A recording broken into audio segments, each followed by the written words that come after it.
에밀리 브론테 폭풍의 언덕.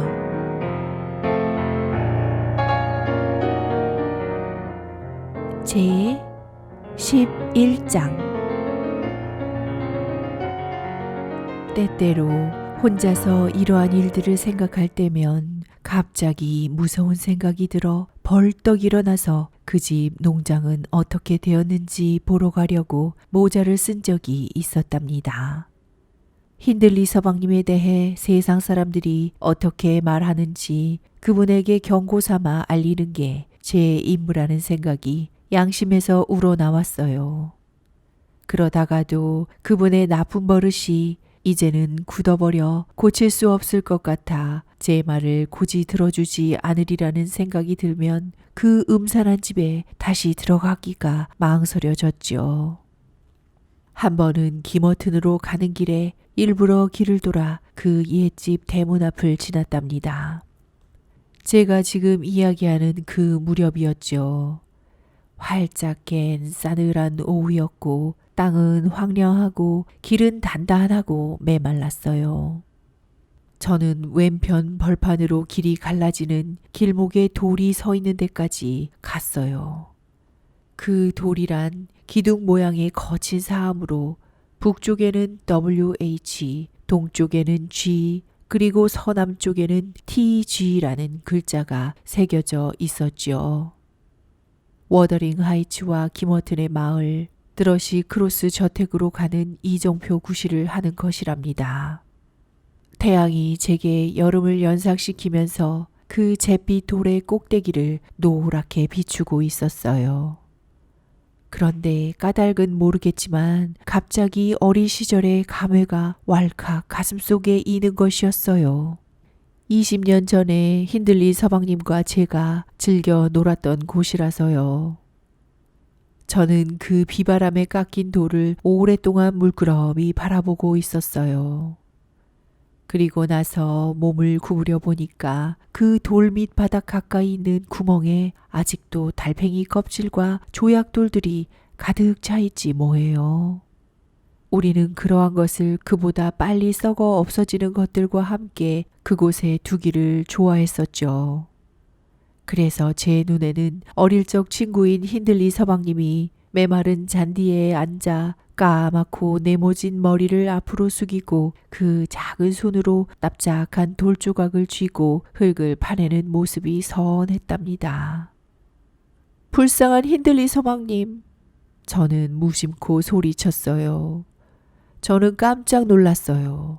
어릴 적 힌들리 도련님이 얼굴을 쳐들고 저를 똑바로 쳐다보는 게 역력히 보이는 듯 했거든요. 눈 깜짝할 사이에 사라졌습니다만 저는 당장 어떻게 해서라도 그 집에 가보지 않고는 못 견딜 그리움을 느꼈답니다. 게다가 미신 같은 생각이 들어 그 기분에 따르지 않을 수가 없었어요. 만약 그분이 죽었다면 혹은 꼭 죽게 된다면 이것이 죽음을 알리는 것이라면 하는 생각이 불현듯 들었던 것이죠. 그 집에 가까이 갈수록 점점 걱정이 되었고 그 집을 보자 사지가 부들부들 떨렸어요. 조금 전에 본 환영이 저보다 앞서가서 대문으로 들여다보면서 서 있는 것 같았죠. 그것은 곱슬머리에 갈색 눈을 가진 아이가 창살에 발그레한 얼굴을 갖다 대고 있는 것을 보았을 때 처음 떠오른 생각이었어요. 그런데 잘 생각해 보니 10달 전에 제가 두고 온 별로 변한 바 없는 헤어튼 도련님이 틀림없었어요. 아이고 도련님이군요. 저는 조금 전에 어리석은 두려움도 있고 외쳤어요. 헤어튼 도련님, 넬리예요. 도련님을 기르던 넬리라고요. 헤어튼 도련님은 제 팔이 닿지 않은 곳으로 물러서서 큼직한 돌멩이를 집어들었어요. 아빠를 만나 뵈러 왔어요, 도련님. 저는 도련님이 하는 짓으로 보아 설사 넬리를 기억하고 있다 하더라도 내가 그 넬리라고는 미처 알아보지 못한 것이려니 짐작하고 말을 이었어요. 도련님은 돌을 쳐들고는 던지려고 했어요. 저는 달리려고 말을 시작했지만 도련님의 손길을 막을 수는 없었어요. 그 돌은 제 모자에 맞았고 그 어린 도련님의 더듬거리는 입에서 한바탕 욕지거리가 잇따라 튀어나왔어요. 그 욕지거리는 뜻을 알든 모르든 익숙하게 강조점을 둔 것이었고 그 어린 얼굴에 몸이 오싹할 정도의 아기가 나타났어요.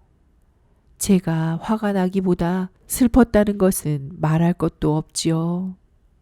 울고 싶은 심정으로 주머니에서 오렌지 한 개를 꺼내 도련님을 달래려고 주었어요. 도련님은 망설이다가 단지 꿰는 것일 뿐 주지는 않을 거라 생각했는지 제 손에서 냉큼 그것을 빼앗았어요. 저는 또 한 개를 도련님의 손이 닿지 않게 쳐들어 보였어요. 누가 그런 훌륭한 말을 가르쳐 줬어요, 도련님? 부목사님인가? 저는 물었어요. 부목사나 너 같은 게 다 뭐람? 그거나 줘. 도련님이 대꾸했어요. 어디서 그런 말을 배웠는지 가르쳐 주면 이걸 주지. 누가 선생님이죠? 악마 같은 아빠지. 그러면 아빠한테서 뭘 배우는데요? 저는 계속 물었어요. 헤어튼 도련님은 오렌지를 잡으려고 덤볐지만 저는 더 높이 쳐들었어요. 아빠가 뭘 가르쳐 주나요? 저는 다시 물었어요. 아무것도. 옆에 얼씬거리지만 말라고 그러지. 내가 아빠한테 욕을 하니까 아빠도 참아내질 못하거든. 아, 그러면 악마가 도련님에게 아빠한테 욕을 하라고 가르쳐 주었던가요? 저는 도련님을 살펴보았어요. 응, 아니야. 도련님은 귀찮은 듯 꿈을 대면서 말했어요. 그럼 누구죠? 히스클리프야. 저는 히스클리프가 좋냐고 물어보았어요. 응. 도련님은 다시 대답했어요. 그를 좋아하는 이유를 알고 싶지만 이러한 말만 주워들었을 뿐이에요. 모르겠어. 아빠가 내게 뭐라고 하면 그 아저씨도 아빠한테 뭐라고 해줘. 내게 욕을 한다고 아빠에게도 욕을 하거든. 아저씨는 내 멋대로 하라고 해. 그러면 부목사님이 읽고 쓰는 것을 가르쳐 주지 않으세요? 저는 계속 물었어요. 응, 부목사님이 집에만 들어오면 이를 부러뜨려 목구멍으로 삼키게 해주겠대. 히스클리프가 정말 그러겠대. 저는 오렌지를 도련님 손에 쥐어주고 아버지에게 넬리 딘이라는 여자가 말씀드릴 일이 있어 대문에서 기다리고 있다고 말하라고 시켰어요. 도련님은 뜰을 걸어서 집에 들어갔어요.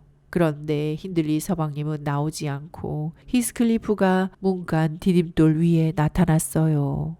저는 곧 돌아서서 그 이정표 있는 데까지 쉬지 않고 막이라도 불러낸 듯이 겁을 집어먹고 그 길을 달려 내려갔답니다. 이 일은 이사벨라 아가씨와는 별로 관계가 없어요. 다만 이러한 일이 있은 다음부터 저는 더욱더 경계를 했답니다. 설사 캐서린 아씨의 기쁨을 방해함으로써 집안 싸움을 일으키는 일이 있더라도 그러한 나쁜 영향이 이 저택까지 퍼지는 것을 막기로 결심을 더욱 굳힌 것이었죠. 그 다음에 히스클리프가 왔을 때 이사벨라 아가씨는 마침 안뜰에서 비둘기에게 모이를 주고 있었어요.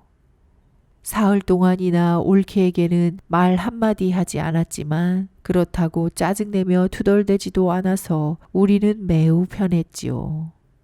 히스클리프는 그때까지 이사벨라 아가씨에게는 불필요한 인사말 같은 것은 한마디도 한 적이 없다는 것을 저는 알고 있었어요.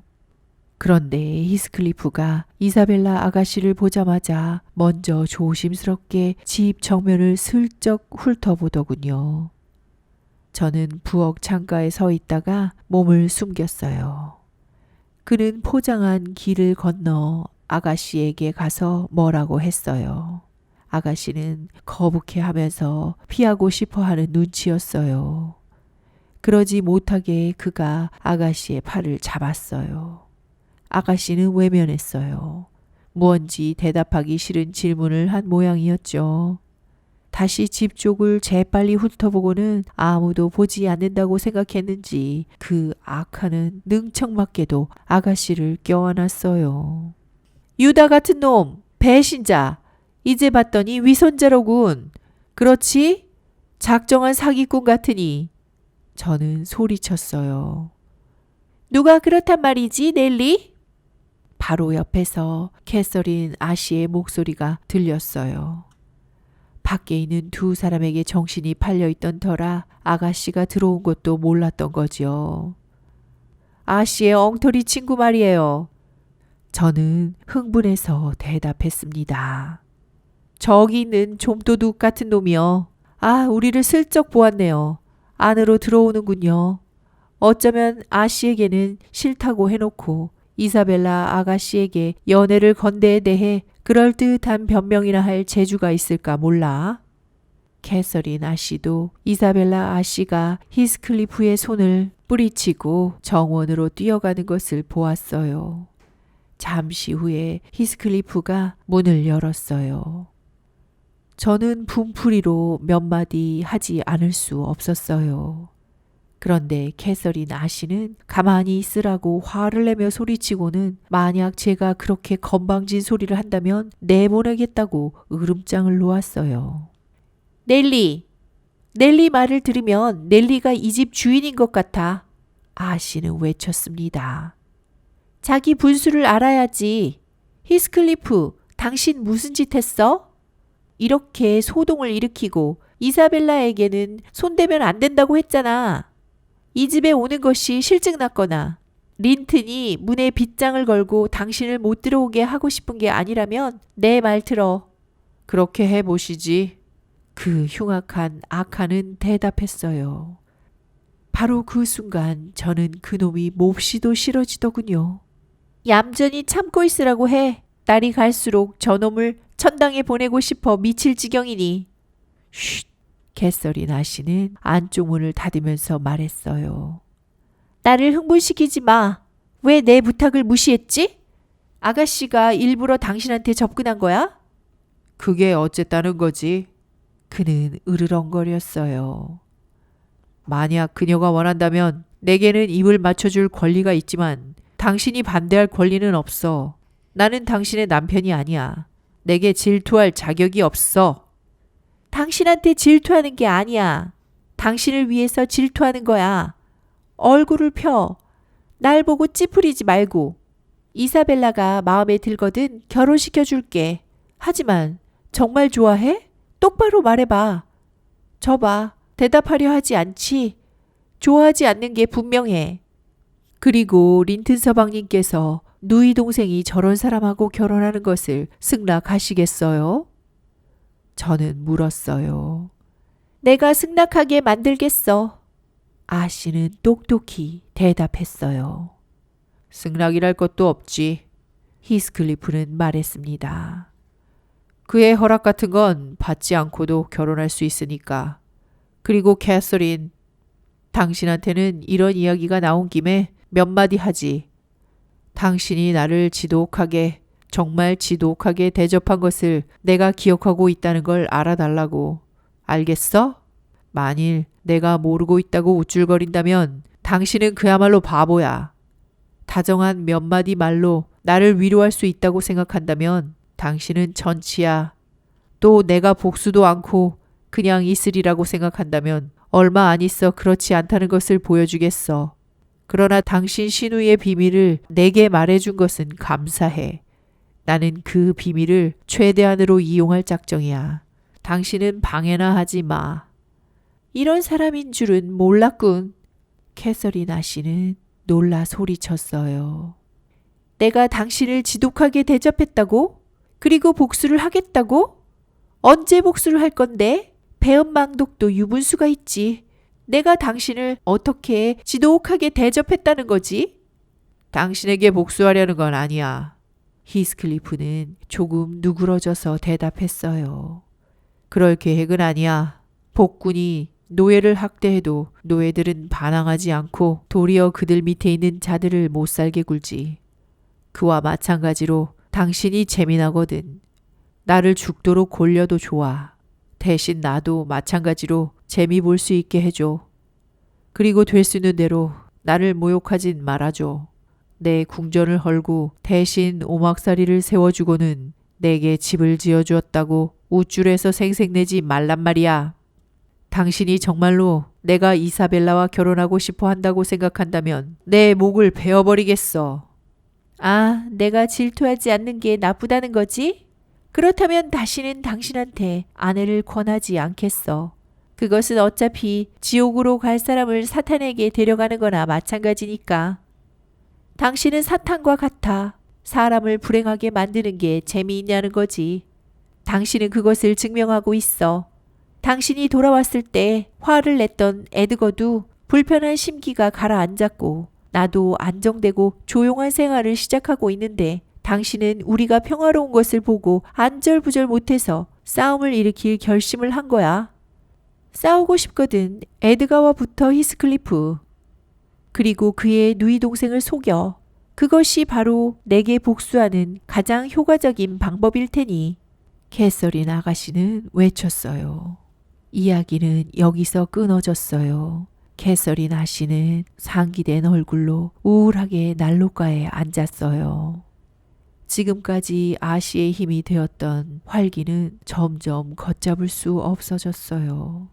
아씨는 그것을 가라앉힐 수도 자제할 수도 없었죠. 히스클리프는 팔짱을 끼고 난로 옆에 서서 사악한 생각에 잠겨 있었어요.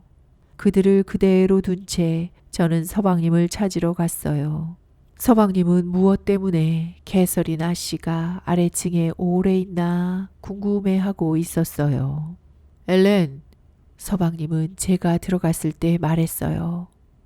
아씨 보았어? 네, 부엌에 계세요.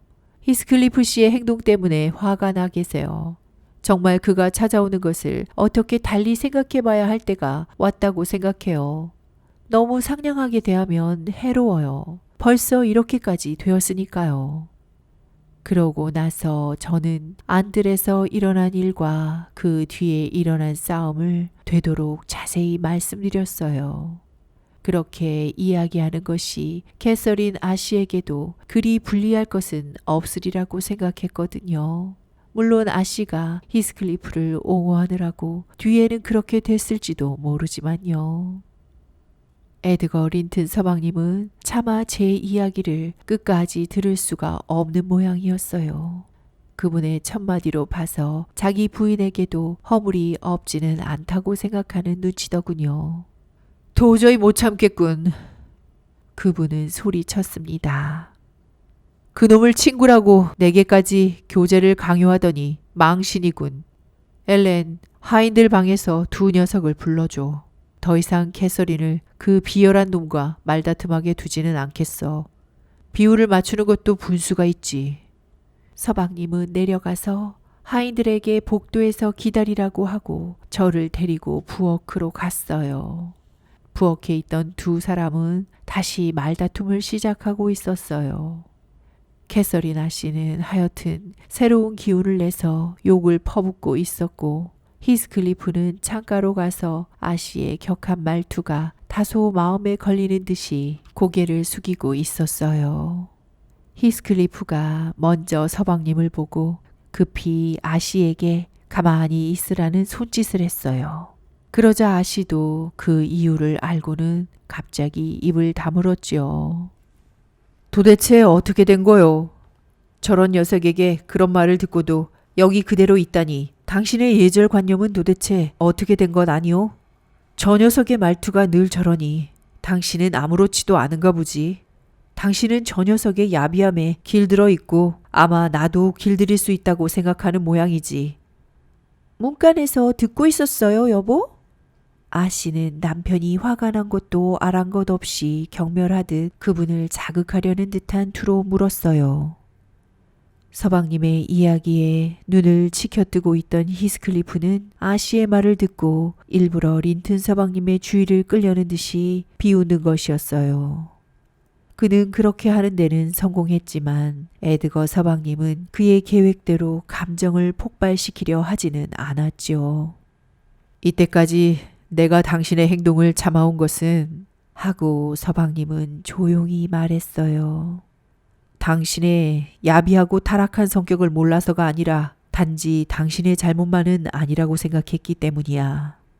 그리고 캐서린이 당신과 교제를 계속하고 싶어 했기 때문에 잠자코 있었던 거야. 어리석게도 당신이 나타나면 가장 훌륭한 사람도 악에 물들게 된단 말이야. 그 때문에 그리고 더 나쁜 결과를 막기 위해서 앞으로는 이 집에 발을 들여놓지 못하게 하겠어. 오늘 당장 떠나주게. 잠시라도 우물쭈물하다간 본의 아니게 창피를 당하게 될 거야. 히스클리프는 그렇게 말하는 상대편의 키와 어깨 너비를 아주 싸늘하게 비웃는 눈초리로 유심히 훑어보았어요. 캐시, 당신의 이 양새끼가 황소처럼 위협을 하는군. 그러면 내 주먹에 골통이 깨질 염려가 있을 텐데. 정말 린튼이군. 자네를 때려눕힐 가치도 없는 것이 유감이야. 우리 서방님은 복도 쪽을 흘낏 보면서 제게 하인들을 데려오라고 눈짓을 했어요. 몸소 상대하여 위험을 무릅쓸 생각은 없으셨던 것이지요. 저는 지시에 따랐어요. 그런데 캐서린 아씨가 무언가 눈치를 채고 따라와 제가 그들을 부르려고 하자 저를 끌어당기고는 문을 꽝 하고 잠가버렸답니다. 떳떳한 방법이군요. 아씨는 노여우면서도 놀란 듯한 남편의 얼굴에 맞서듯 말했어요.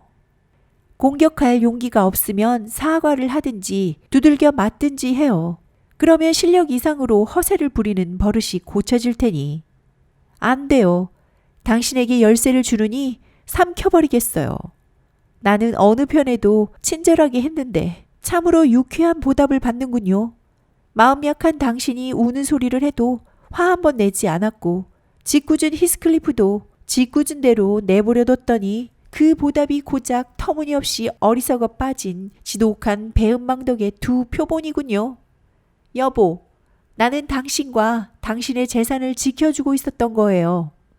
그런데 감히 나를 나쁘게 생각하다니 히스클리프가 당신을 병이 나도록 때려줬으면 좋겠어. 주인을 병나게 하는 데는 때릴 필요도 없었죠. 서방님은 캐서린 아씨의 손에서 열쇠를 빼앗으려고 했어요. 그러나 아씨는 빼앗기지 않으려고 난로 속으로 던져 넣었어요.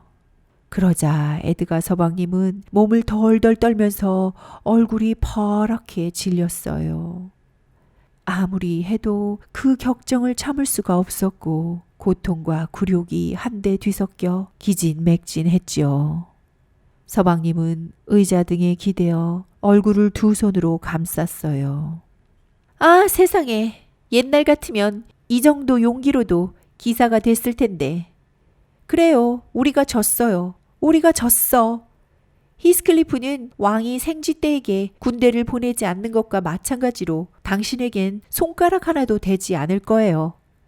기운내요. 다치지는 않을 테니까. 당신 같은 사람은 양새끼가 아니라 젖먹이 토끼 새끼예요. 캐서린 아씨가 소리쳤어요. 이 전내나는 겁쟁이를 남편으로 둔 행복을 즐기기를 빌어 캐시. 당신의 취향을 지하하지. 나보다도 이렇게 침을 흘리고 벌벌 떠는 녀석을 좋아하는 쥐양 말이야. 이런 녀석은 주먹이 아니라 발로 뻥 차줘야 속이 후련하겠는데. 그가 울고 있는 거야. 그렇지 않으면 무서워서 까무러치려고 하고 있는 거야. 그 녀석은 가까이 가서 린튼 서방님이 기대고 있는 의자를 떠밀었어요. 가까이 가지 않는 게 좋았을 텐데 말이죠. 우리 서방님은 벌떡 일어나더니 좀 더 약한 사람이면 나가 떨어졌을 정도로 히스클리프의 목을 힘껏 한 대 갈겼어요. 히스클리프는 잠시 숨을 쉬지 못했어요. 그가 숨이 막혀 하는 동안 린튼 서방님은 뒷문으로 해서 뜰로 나가 현관으로 들어갔어요. 거봐, 이제는 여기 다시 못 오게 됐잖아. 캐서린 아가씨는 외쳤습니다. 자, 이제는 가. 그이가 권총 2자루와 대여섯 사람을 거느리고 돌아올 거야. 그가 정말 우리 말을 엿들었다면 당연히 당신을 용서할 수 없을 거야. 당신은 내게 친절하지 못했어, 히스클리프. 가, 빨리. 당신보다도 차라리 그이가 공경에 빠지는 걸 보고 싶었는데. 내가 그 녀석에게 목을 얻어맞기만 하고 갈 거라고 생각해? 히스클리프는 고함을 질렀습니다. 절대로 못 가지. 그 녀석의 갈비뼈를 썩은 개암 껍질처럼 부숴놓겠어. 만약 지금 때려눕히지 못한다면 언젠가는 그 녀석을 죽일 테니까. 그 녀석이 살아있기를 바란다면 지금 덤비게 해줘. 서방님은 이리로 오시지 않아. 저는 거짓말을 했어요. 마차꾼과 두 정원사가 왔어. 그 사람들에게 밀려 길바닥으로 쫓겨나기를 기다리는 건 아니겠지? 다들 몽둥이를 들고 있어. 서방님은 필시 거실창에서 그들이 시킨 대로 하시는지 보고 계실 거야. 정원사들과 마차꾼이 거기 온 건 사실이었어요. 그러나 서방님도 함께였죠. 그들은 어느새 안뜰에 들어섰어요. 히스클리프는 생각을 바꿔서 하인셋과 싸우는 것을 피하기로 결심한 것 같았어요. 그들이 부직갱이를 들고 안쪽 문에 자물쇠를 부수고 들어왔을 때는 벌써 달아나 버리고 없었으니까요. 캐서린 아씨는 매우 흥분한 표정으로 제게 위층으로 따라오라고 했어요. 아씨는 그 소동이 제가 끼어들어서 벌어진 거라는 사실을 모르고 있었고 저도 끝내 알리지 않으려고 했어요. 거의 미칠 지경이야, 넬리. 아씨는 소파에 몸을 던지면서 소리쳤어요. 1000명의 대장장이들이 내 머릿속에서 망치를 두들기고 있는 것 같아. 이사벨라에게 내 곁에 오지 말라고 해줘. 이 소동은 그애 때문이니까. 그리고 아가씨든 어느 누구든 지금 화를 더 돋우면 난 미쳐버릴 거야. 그리고 넬리, 오늘 밤에 서방님을 보거든 내가 큰 병이 날지 모르겠다고 말해줘. 정말 그랬으면 좋겠어. 그이가 나를 지독히도 놀래고 괴롭혔으니까. 나도 그이를 놀래주고 싶어. 게다가 그이가 여기 와서 한바탕 악담이나 넋두리를 늘어놓기 시작할지도 모르지. 그러면 나도 필시 가만히 있지 않을 테고 결국에는 어떻게 될지도 모르지. 그러니까 아프다고만 해줘. 착한 넬리. 이번 일에 나는 책임질 만한 일 한 게 없다는 건 넬리가 알지? 어떻게 해서 그이가 엿듣게 되었는지는 몰라. 히스클리프의 얘기는 넬리가 나간 뒤로는 도가 지나쳤어. 그러나 곧 내가 이사벨라의 이야기에서 화제를 돌릴 수도 있었을 것을. 그랬다면 그 뒤의 이야기는 아무렇지도 않았을 텐데. 자신에 대한 악담을 귀신이 짚인 것처럼 몹시 듣고 싶어하는 사람들이 있는데 그이도 그랬으니 이제 만사 다 틀렸어. 만일 우리 얘기를 듣지만 않았더라도 그에게는 별일이 없었을 텐데. 정말 내가 그이를 위해 목이 쉬도록 히스클리프를 욕한 다음에 그이가 와서 싫은 소리를 했을 때는 그들이 서로 뭘 하든 될 대로 되라는 생각이었어. 게다가 우리들이 모두 뿔뿔이 헤어져서 다시는 얼굴을 맞댈 날이 오지 않을지 모른다고 생각하니 더욱 그럴 수밖에. 어쨌든 히스클리프를 내 친구로 사귈 수가 없다면, 그리고 그이가 그렇게도 속 좁게 굴고 질투를 한다면 내가 애를 태우다 죽어서 그들의 애를 태워주겠어. 내가 그게 다다르면 그렇게 하는 것이 모든 것을 단숨에 끝장내는 길이 될 거야. 그러나 한 가닥 외로운 희망을 위해서라도 그렇게 하지는 않겠어.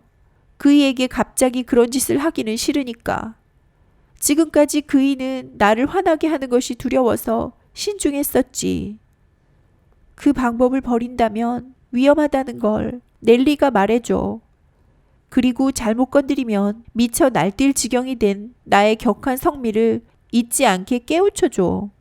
넬리는 그렇게 무심한 얼굴만 하지 말고 좀 더 나를 걱정해 주는 것처럼 보였으면 좋겠어.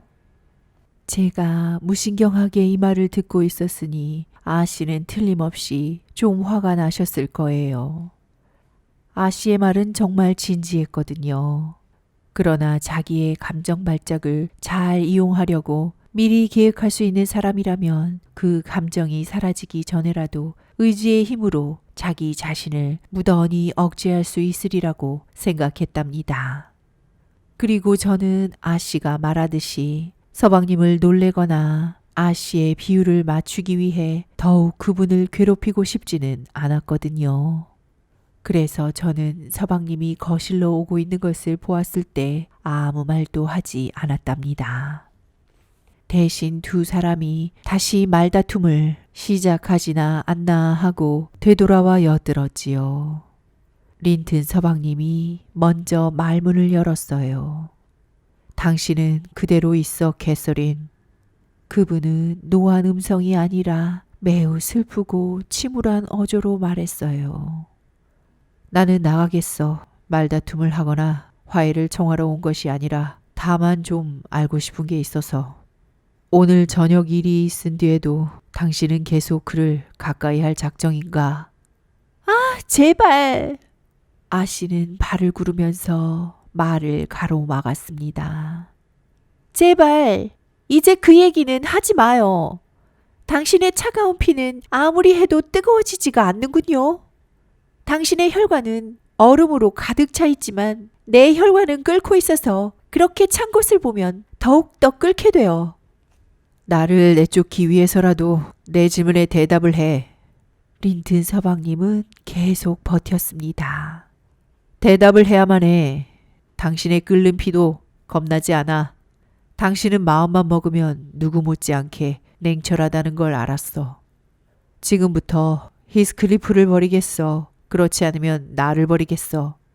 당신은 동시에 내 친구도 되고 그의 친구도 될 수는 없어. 그리고 나로선 당신이 어느 쪽을 택하든지 꼭 알아야겠어. 나 혼자 있어야겠어요. 가만히 놔두란 말이에요. 내가 제대로 서 있을 수도 없다는 거 몰라요?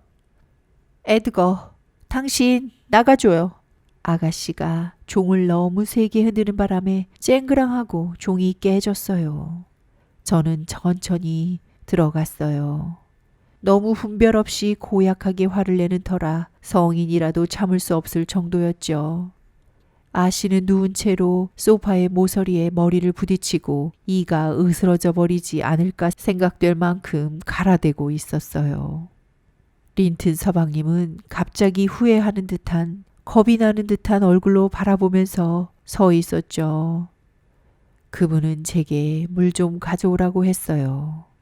캐서린 아씨는 숨이 막혀 말을 할 수도 없었고요.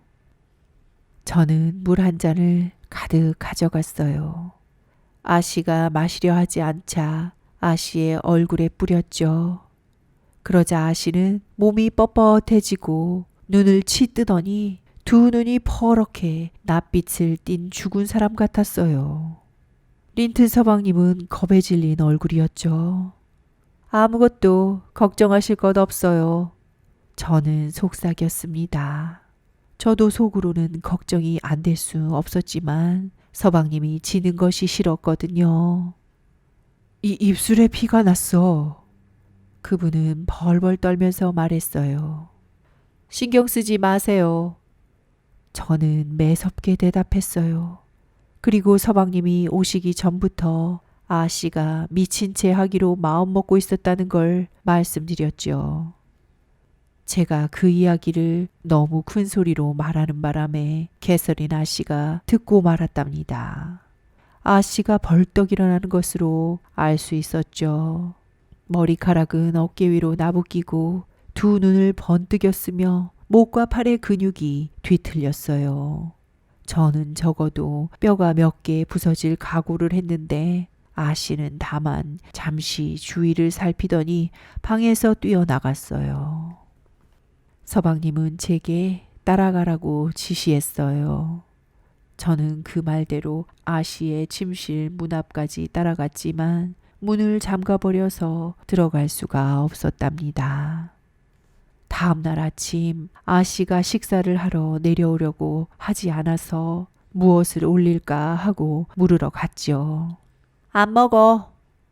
아씨는 딱 잘라 대답했어요. 점심때와 차 마시는 시간에도 물어보았어요. 그리고 그 다음 날도 물어보았지만 대답은 마찬가지였어요. 린튼 서방님도 서재에서 시간을 보내며 아씨가 무엇을 하고 있는지 묻지도 않으셨어요. 서방님이 이사벨라 아가씨와 1시간쯤 이야기를 했는데 서방님은 누이에게서 히스클리프의 접근을 두려워하는 눈치를 찾아보려 했지만 누이의 대답이 분명치 않아서 얻은 바도 없이 미흡한 채로 묻는 것을 그만두었답니다. 대신 만약 누이가 그 쓸모없는 사내에게 마음을 줄 정도로 정신이 불건전하다면 완전히 의절하겠다고 엄숙하게 경고를 하셨죠.